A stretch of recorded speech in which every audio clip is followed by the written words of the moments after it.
Hey guys, and welcome back to this channel. In this video, I'll be showing you guys how you can enable and disable virtual background on Zoom. So I'll just select new meeting here. As you can see, the background is currently enabled.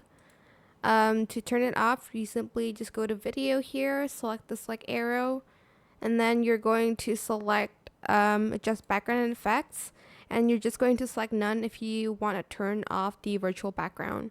If you want to enable it again, select this and then adjust background effects and select a background. You can choose from these or you can upload your own using the plus button here. You can upload an image or a video. You can also enable, like I have a green screen, if you have a green screen, and it's gonna adjust to your background later on. And that is it for this video. I hope it was helpful for you guys.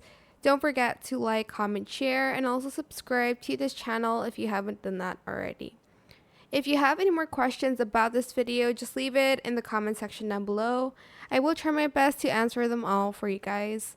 And if you found this video helpful, please click the thanks button as well. That is it for this video. Thank you so much for watching. Bye.